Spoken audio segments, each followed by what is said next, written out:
Assalamualaikum warahmatullahi wabarakatuh. Alhamdulillah, wassalatu wassalamu ala rasulillah wa ala alihi wa sahbihi wa man tabi'ahum bi ihsanin ila yaumiddin. Allahumma alimna ma yanfa'una wanfa'na bima 'allamtana wa zidna ilma wa 'amala. Allahumma faqihna fid din wa 'allimna at-ta'wil. Allahumma ya mu'allima Adam wa Ibrahim 'allimna wa ya mufahima Sulaiman fahimna. Bapak-bapak sekalian rahimani wa rahimakumullah, kita lanjutkan kembali kajian kita yang membahas tentang efek dan dampak dari perbuatan dosa, dan kita masuk ke bagian yang kedua, yaitu jalan atau kiat agar selamat dari perbuatan dosa. Maka barang siapa yang menginginkan jalan keselamatan, maka wajib dia menjauhi sebab-sebab kebinasaan. Nah, jadi kalau kita ingin selamat, tentunya ada sebab, dan ini adalah bentuk ikhtiar kita, yaitu menjauhi sebab-sebab kebinasaan dan selalu membersamai jalan hidayah dan jalan perbaikan. Kita pengen selamat, tapi kita mendekati dosa, dan insya Allah pasti ujungnya nanti berbuat dosa. Akan tetapi barang siapa yang menginginkan keselamatan, tadi yang pertama hendaknya dia menjauhi jalan kebinasaan. Kemudian yang kedua, hendaknya dia selalu berada di jalan hidayah. Jalan hidayah diantaranya adalah kita melaksanakan sholat 5 waktu. Bagaimana mungkin kita mendapatkan hidayah sedangkan kita tidak sholat? Maka oleh karenanya, sebanyak apapun dosa kita, sebanyak apapun kesalahan kita, maka jangan tinggalkan sholat. Sholat itu bukan untuk orang yang sudah baik, bukan hanya itu saja. Tapi sholat itu untuk orang yang melakukan dosa. Karena dengan sholat itulah keadaan seseorang akan berubah menjadi baik. Dan di antara jalan agar kita selamat, yang pertama adalah merasa diawasi oleh Allah dan malu kepada Allah. Merasa diawasi oleh Allah dan merasa malu kepada Allah Subhanahu wa ta'ala. Dan sebagaimana yang kita sampaikan di kajian-kajian sebelumnya, bagaimana ada orang yang datang kepada Ibrahim bin Adham. Dia ini adalah pelaku dosa, musrifun ala nafsi. Artinya adalah saya ini sudah melakukan semua dosa. Semua dosa dan maksiat itu sudah saya lakukan. Maka kata orang yang pelaku dosa ini datang kepada Ibrahim bin Adham, tolong berikan saya obat agar saya meninggalkan semua kemaksiatan, semua perbuatan dosa ini. Maka di antara obat yang diberikan oleh Ibrahim bin Adham adalah, silakan engkau bermaksiat kepada Allah, silakan engkau berbuat dosa kepada Allah, tapi cari satu tempat yang Allah tidak bisa melihatmu. Nah, silakan kata Ibrahim bin Adham. Kalau ingin buat maksiat silakan, ingin zina silakan, ingin melakukan dosa silakan. Tapi cari satu tempat, syaratnya itu, cari satu tempat yang Allah tidak bisa melihat kepadamu. Nah, tentunya di mana? Mati, ya Allah pun masih bisa melihat. Di alam kubur, di dalam kamar, di dalam goa, di dalam manapun, Allah Subhanahu wa ta'ala bisa melihat kita. Sampai pun nanti di surga, di neraka, Allah masih bisa melihat kita. Nah, maka hendaknya kita tanamkan bahwasanya kita itu selalu diawasi oleh Allah Subhanahu wa ta'ala. Dan kalau seandainya ada rasa pengagungan kepada Allah di dalam hati, maka tidak akan berani seorang hamba pun bermaksiat kepada Allah. Dia tidak akan berani. Nah, maka oleh karenanya bahwasannya merasa diawasi oleh Allah adalah di antara amalan hati yang paling mulia. Karena merasa diawasi ini, muraqabatullah, ini tempatnya di dalam hati. Dan merasa diawasi oleh Allah artinya seorang hamba selalu mengetahui dan yakin bahwa Allah melihat dirinya. Tentunya kita tidak akan berani bermaksiat kepada Allah. Baik Allah itu bisa melihat zahir kita, gerak-gerik badan kita, ataupun yang ada di dalam hati kita. Apa yang terbisik di dalam hati kita, yang terpetik di dalam hati kita, maka Allah Subhanahu wa taala mengetahui. Bahkan sebelum ucapan itu terbetik di dalam hati, maka Allah sudah tahu. Allah Subhanahu wa taala Maha mengetahui semuanya. Dan apabila seorang hamba menghadirkan perasaan ini, yaitu Allah mengawasinya, dan tidak ada satupun yang luput dari Allah. Tidak ada satupun yang luput. Ini harus kita hadirkan di dalam hati kita. Satupun tidak ada yang terluput dari Allah Subhanahu wa taala. Allah melihat makhluknya aina makanu, dimanapun makhluknya berada. Dimanapun makhluknya berada. Yasma'u kalamahum, Allah mendengar ucapan makhluknya. Allah mendengar dan Allah mengetahui rahasia mereka. Allah mengetahui bisikan-bisikan mereka, dan Allah mencatat amalan-amalan mereka dengan perantara malaikat yang telah Allah tugaskan. Baik yang dicatat itu adalah kebaikan atau keburukan. Dan kesadaran ini akan membuahkan kesempurnaan rasa diawasi oleh Allah Subhanahu wa taala. Nah, kalau ini kita hadirkan di dalam hati kita. Dan seorang hamba akan merasa takut kepada Allah Subhanahu wa taala sehingga menjauhi kemaksiatan kepada Allah Subhanahu wa taala. Dan merasa malu dengan dekatnya ilmu Allah kepada kita. Nah, ini kita harus merasa malu. Allah Subhanahu wa taala istawa 'alal 'arsy. Allah Subhanahu wa taala itu berada di atas 'arsy. Tapi ilmu Allah Subhanahu wa taala meliputi seluruh makhluk. Nah, bukan Allah menyatu dengan makhluk. Ini ada di antara sekte yang sesat itu apa? Wahdatul wujud, yaitu Allah menyatu dengan makhluk. Allah menyatu dengan makhluk. Ini tidak benar. Ini golongan-golongan yang sesat di dalam agama Islam. Tapi yang benar, Allah berada di atas arsy dan Allah tidak butuh dengan arsy. Allah tidak butuh, karena sesuatu yang di atas itu tidak butuh dengan yang di bawah. Nah, sebagian orang ada yang mengatakan Allah di atas arsy, berarti Allah butuh dengan arsy. Ya tidak. Nah, lampu tidak butuh dengan lantai. Langit berada di atas tidak butuh dengan bumi. Burung yang terbang tidak butuh dengan dahan. Dan seterusnya. Nah, maka Allah Subhanahu wa taala, ilmu Allah meliputi seluruh makhluk. Bahkan Allah mengetahui semut hitam yang berada di dalam kegelapan malam dan di atas batu yang hitam, Allah tahu. Dan tidaklah satu pun dedaunan yang rontok, yang gugur di bumi ini, Allah Subhanahu wa taala Maha mengetahui. Nah, maka hendaknya kita merasakan, menghadirkan rasa diawasi oleh Allah Subhanahu wa taala. Dan Allah Subhanahu wa taala mencela orang yang bermaksiat kepada Allah dalam rangka mencegahnya. Jadi Allah mencela orang yang bermaksiat kepada Allah. Allah Subhanahu wa taala mengatakan, alam ya'lam bi annallaha yara. Tidakkah dia tahu bahwasannya Allah Maha melihat. Ini disebutkan oleh Allah Subhanahu wa taala di dalam surat Al-Alaq ayat 14. Alam ya'lam bi annallaha yara. Nah, ini disebutkan oleh Allah Subhanahu wa taala. Tidakkah dia tahu bahwasanya Allah itu Maha melihat? Nah, sebagian orang malu bermaksiat tatkala ada kawan-kawannya tidak mau. Karena yang sebenarnya bukan bagaimana kita menampakkan kesolehan di hadapan manusia, bukan itu. Bukan itu tujuannya. Tapi apa? Bagaimana kita memperlihatkan kesolehan kita tatkala kita berduaan dengan Allah Subhanahu wa taala. Nah, ini yang paling penting. Bukan yang paling penting itu melihatkan engkau soleh, engkau layaknya ustadz, engkau seorang alim. Bukan itu. Semuanya mampu memperlihatkan demikian. Mudah itu memperlihatkan. Salat saf depan mudah.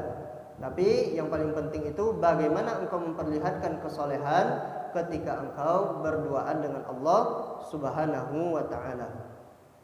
Di dalam hadis yang lain bahwasanya ada seseorang datang kepada Nabi sallallahu alaihi wasallam.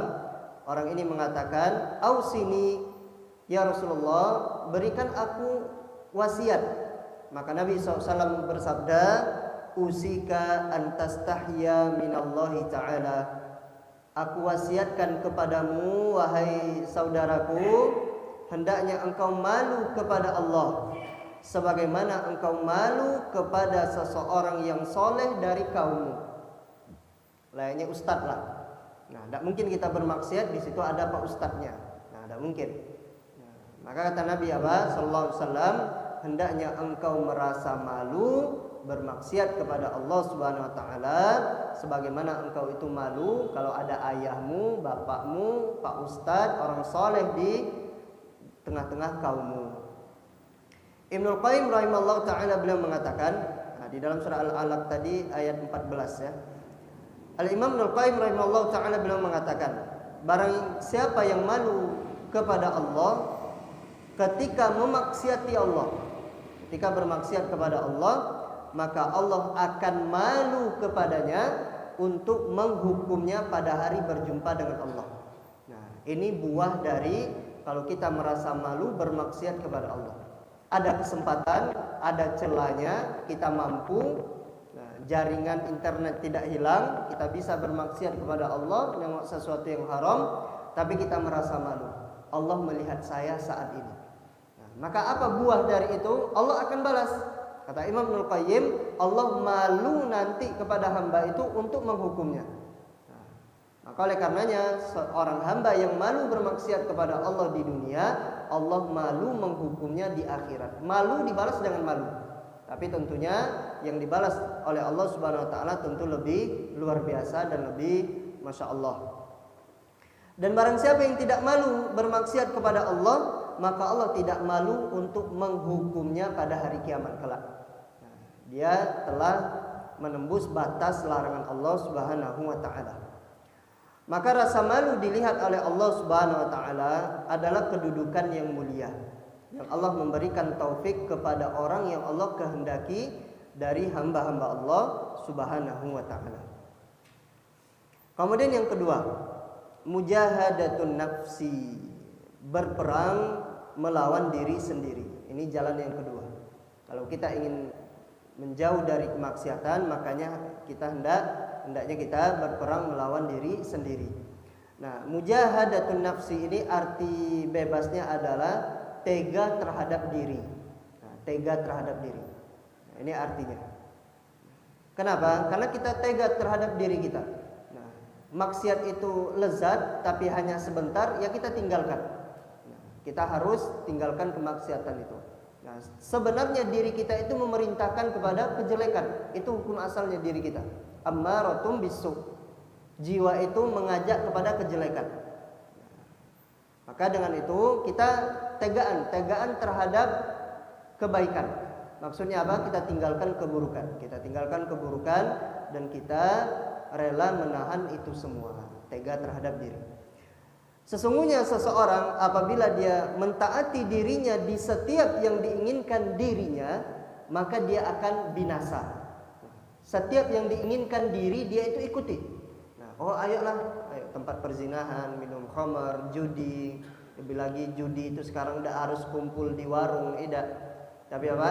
Bisa lewat HP, judi online, pinjam online segala macam, ada ribanya, menipu. Sekarang banyak kalau kirim paket itu, nanti ada tiba-tiba orang nelpon. Nah, paket Bapak ada kendala di jalan. Saya pernah ngirim STNK atau BPKB waktu itu, bayar pajak di Riau, jadi dikirim berkasnya, ada yang nelpon. Nah, belum nyampe Pak, ada masalah di jalan, padahal kalau kita cek resinya itu masih jalan. Nah, penipuan.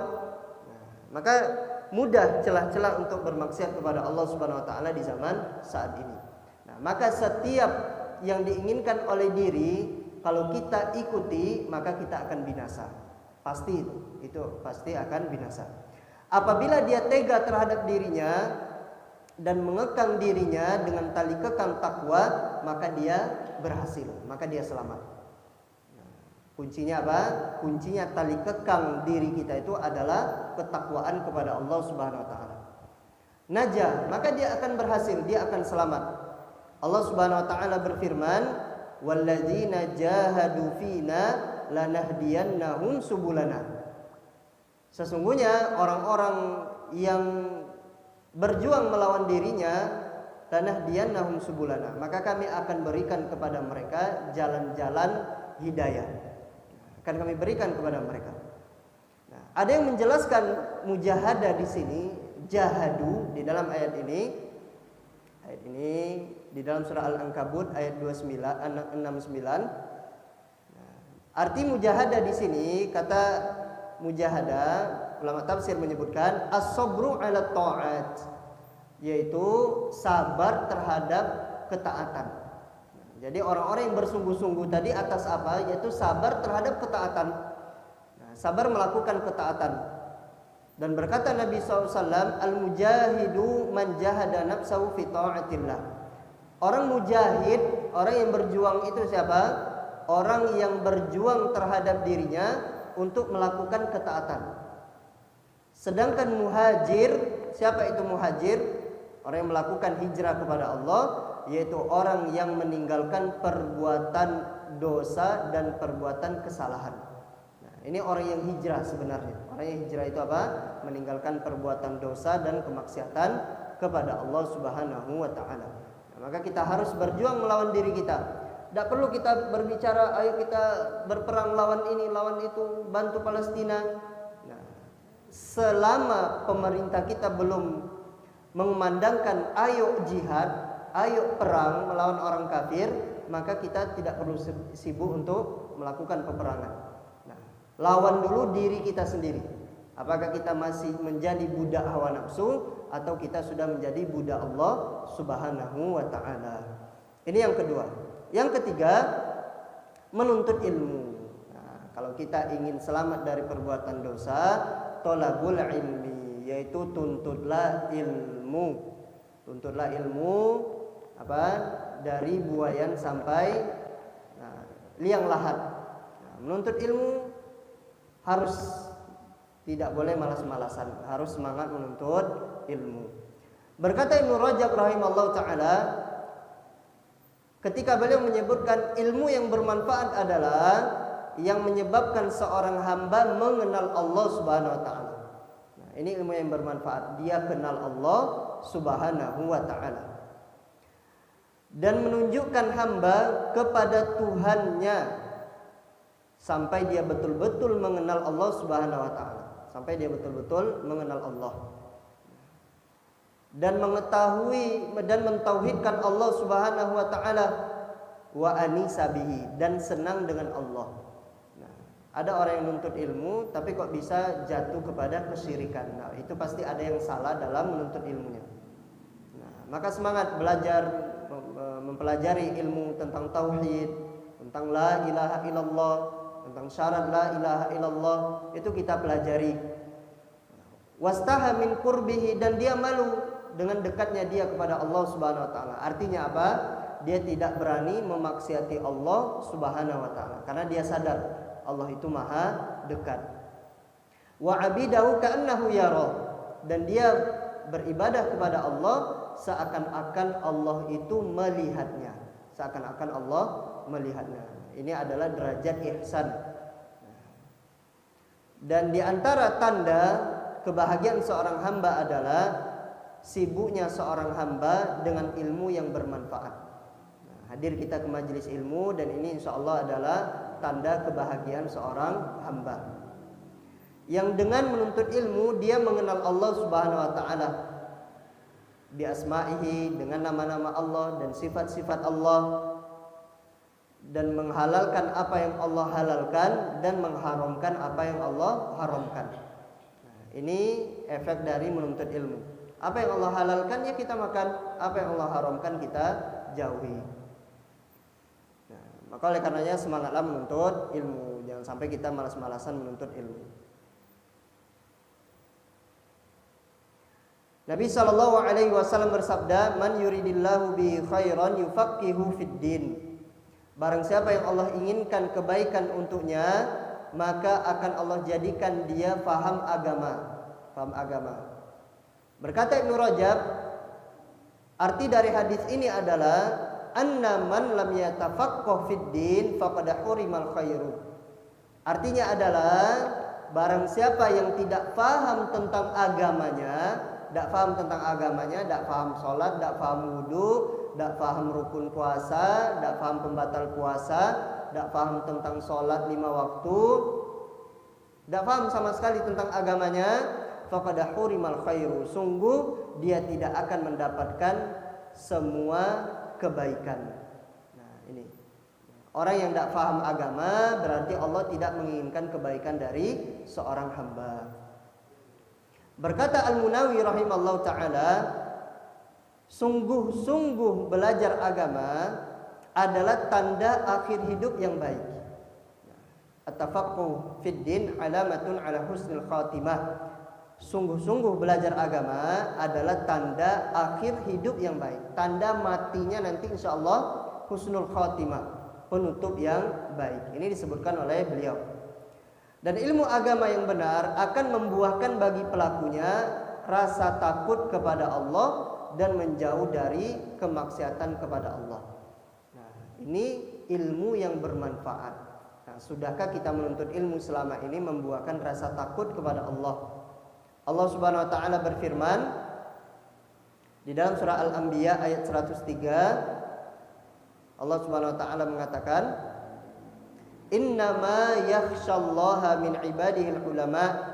Hanyalah orang yang takut kepada Allah adalah hamba-hamba Allah Subhanahu wa taala yang dinamakan dengan para ulama. Nah, jadi orang yang takut kepada Allah itu hanyalah para ulama, yaitu mereka takut kepada Allah dan menjauhi kemaksiatan kepada Allah. Fakullu man kana billahi a'lama kana bihi akhsha wa akhwafa. Maka setiap orang lebih tahu tentang Allah, orang yang rajin menuntut ilmu agamanya, maka dia akan menjadi orang yang paling takut dan paling khawatir kepada Allah Subhanahu wa taala. Dan ini adalah dalil yang menunjukkan tentang keutamaan ilmu. Ibnu Mas'ud radhiyallahu anhu beliau mengatakan, innamal ilmu khasyatullah. Ilmu yang hakiki itu, ilmu yang sebenarnya adalah yang membuahkan rasa takut kepada Allah. Sudah hafal Al-Quran 30 juz, hafal hadis, rajin untuk ilmu, jadi imam juga, tapi dia tidak ada rasa takut kepada Allah Subhanahu wa taala, maka ilmunya itu hanyalah ilmu sekedar hafalan saja. Dan orang-orang yang takut kepada Allah Subhanahu wa taala dan Allah ridho kepada mereka adalah orang-orang yang mendapatkan kemuliaan Allah Subhanahu wa taala.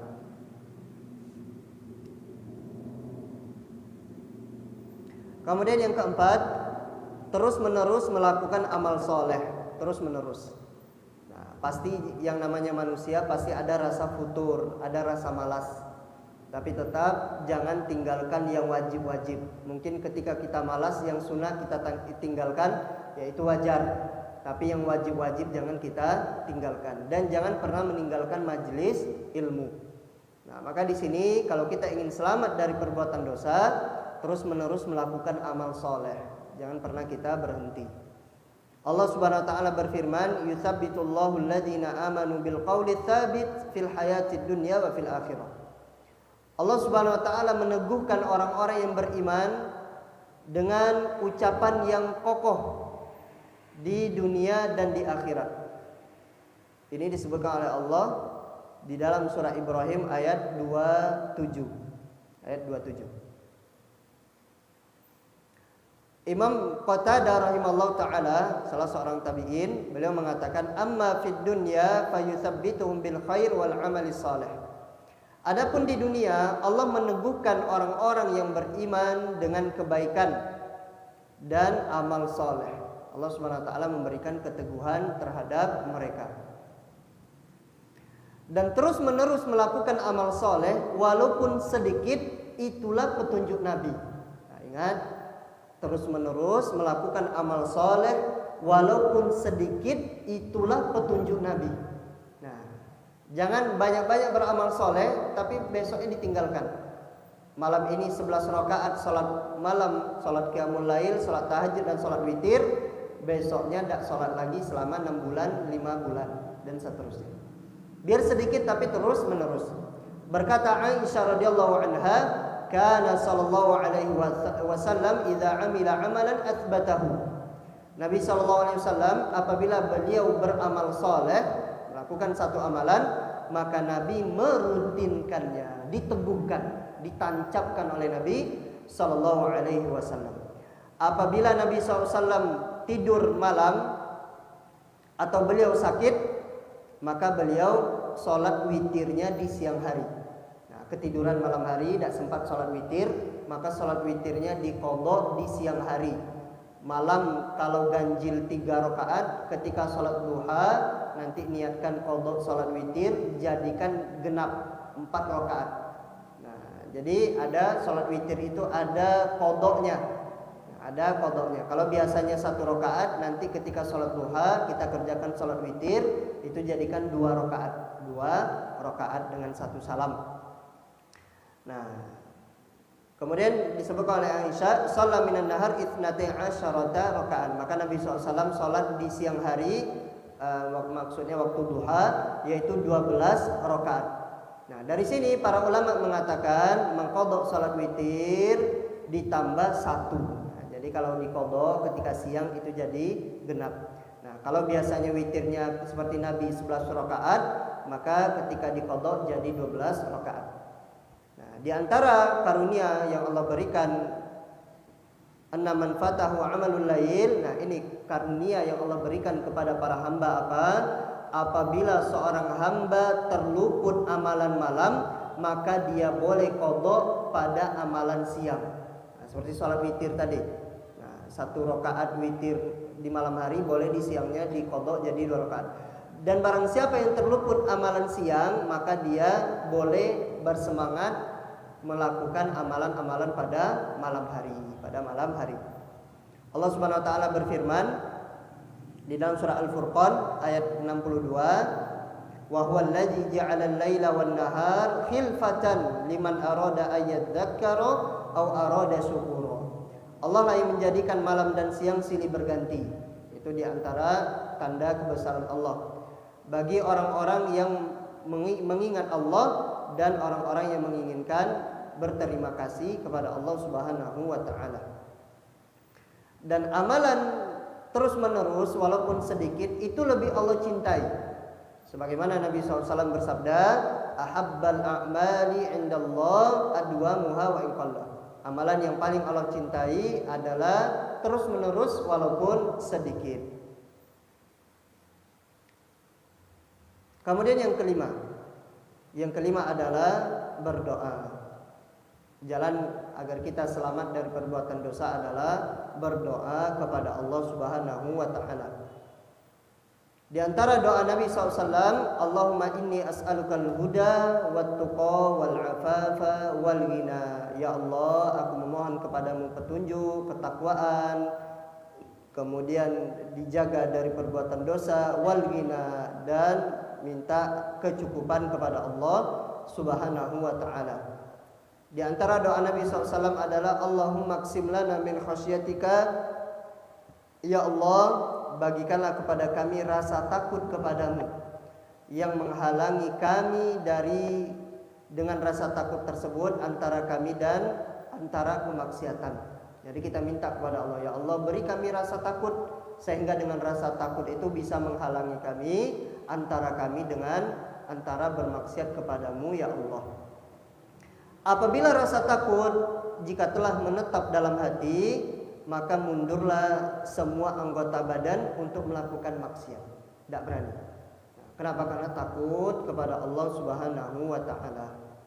Dan barang siapa yang mengikat anggota badannya dengan tidak melakukan kemaksiatan, maka ini adalah modal utama orang-orang yang takut kepada Allah Subhanahu wa taala. Dan Allah Subhanahu wa taala menjaga hambanya yang beriman, dan Allah menghalangi antara hamba yang beriman dengan kemaksiatan.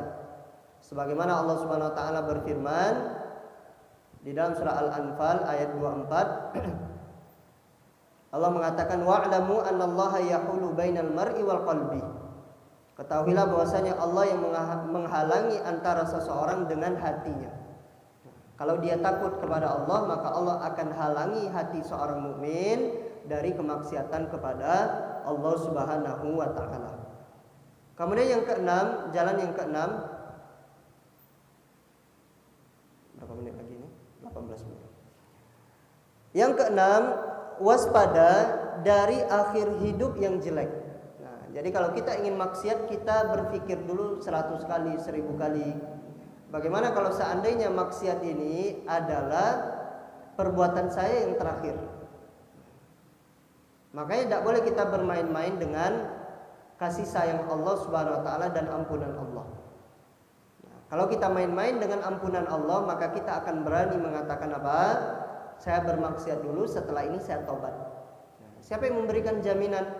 Siapa yang memberikan jaminan bahwasanya engkau setelah maksiat engkau masih bisa hidup? Betapa banyak orang yang sedang karaokean meninggal, sedang bareng biduan, karaoke, goyang-goyang meninggal, sedang joget-joget, yang ibu-ibu yang senam biasanya tiba-tiba meninggal, sedang berzina tiba-tiba meninggal, sedang mohon maaf sekarang lagi gencar-gencarnya LGBT, melakukan itu semua dalam keadaan meninggal, masih dalam keadaan nyatu, laki-laki sama laki-laki, meninggal. Bagaimana kalau seandainya demikian akhir hidup seseorang? Nah, maka jangan bermain-main dengan ampunan Allah Subhanahu wa taala. Akhir hidup yang jelek itu membuat gelisah hati orang-orang yang mengenal Allah. Untuk itulah kita belajar ilmu agama. Dengan hal itu kita berpikir, bagaimana nanti kalau seandainya saya meninggal dalam keadaan su'ul khotimah, akhir penutup yang jelek. Dan hati orang-orang yang mengagungkan syariat Allah, dia akan gelisah meskipun mereka adalah orang yang istiqomah. Orang-orang yang istiqomah itu dia tidak melakukan kemaksiatan kepada Allah Subhanahu wa taala.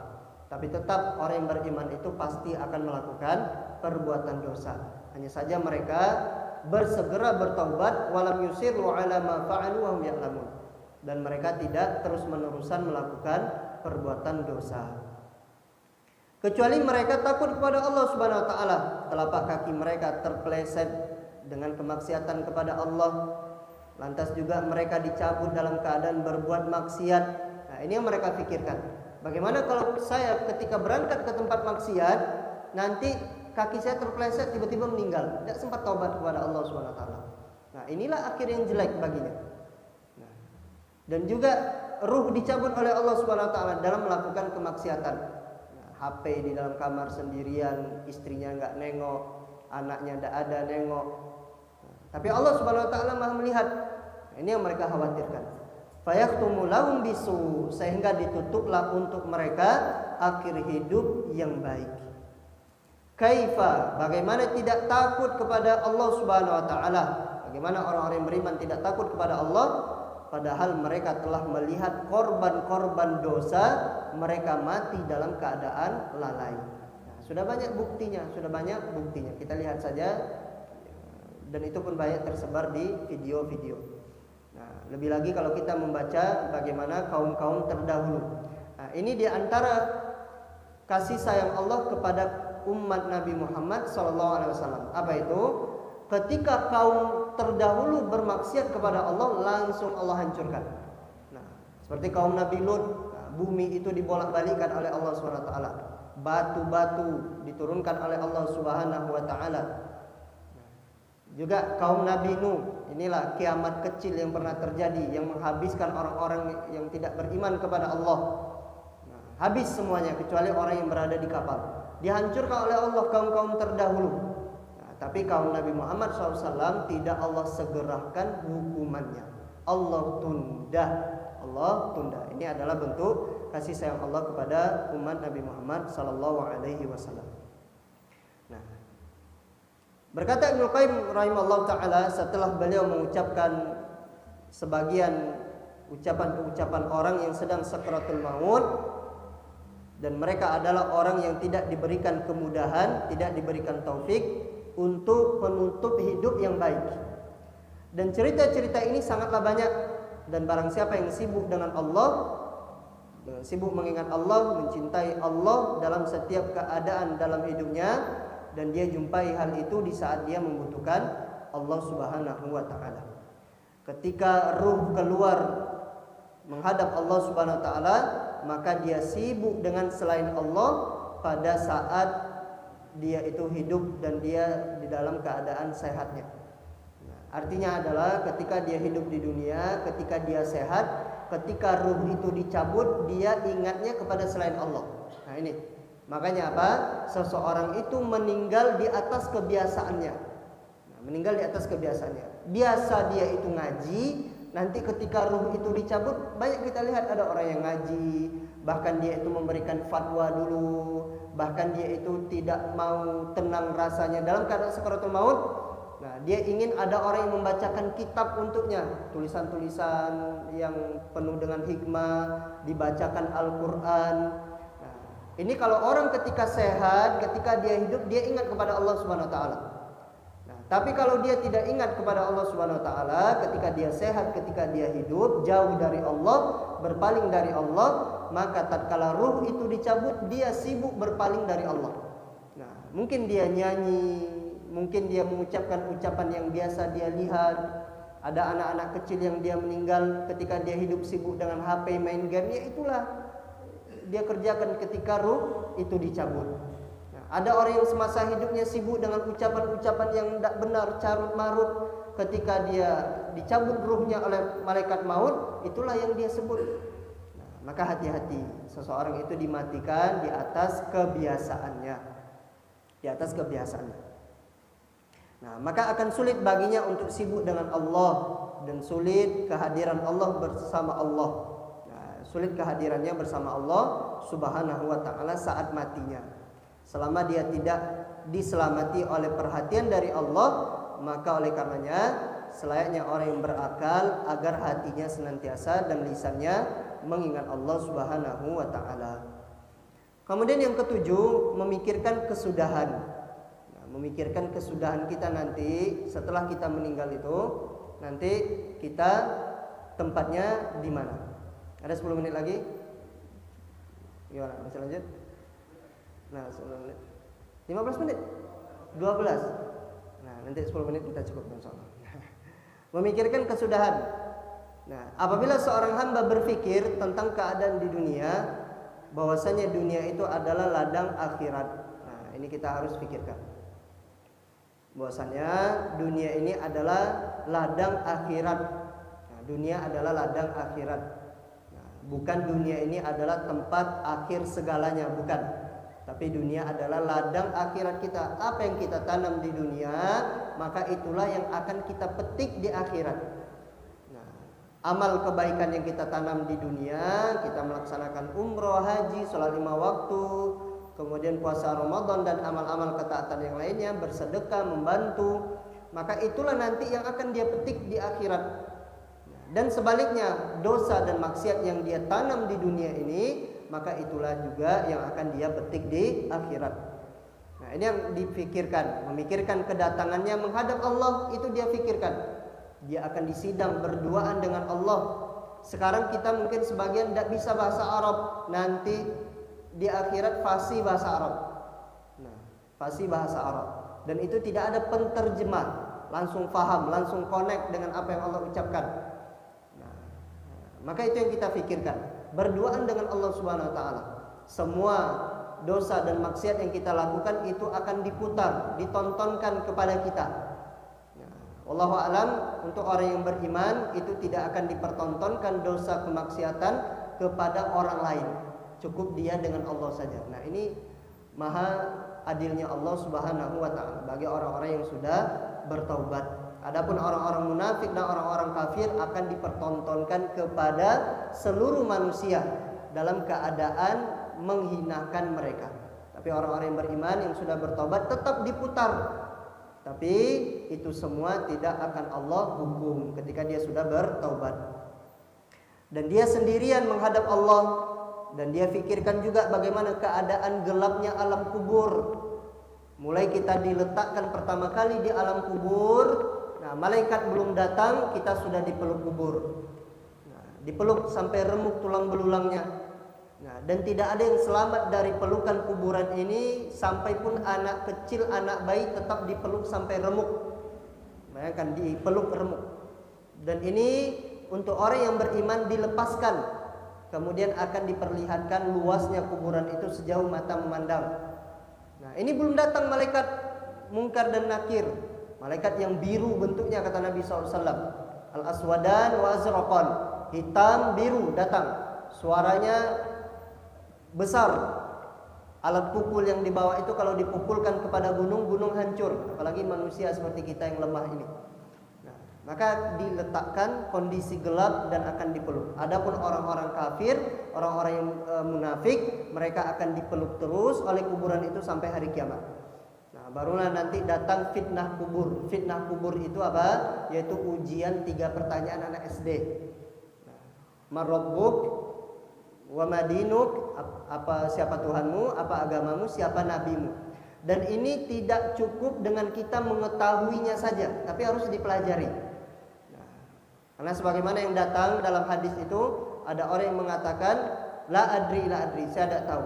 Saya tahunya Allah, orang nyebutnya Allah, saya juga nyebutnya Allah. Orang nyebutnya Islam, saya juga nyebutnya Islam. Orang nyebutnya Muhammad, saya juga nyebutnya Muhammad. Nah, ikut-ikutan saja. Tapi tidak cukup dengan demikian, tapi hendaknya kita harus belajar memperdalami ilmu tersebut sehingga kita punya bekal tatkala ditanya oleh 2 malaikat Allah Subhanahu wa taala. Kemudian yang ke-8, mengetahui manfaat dari meninggalkan kemaksiatan. Mengetahui manfaat dari meninggalkan kemaksiatan.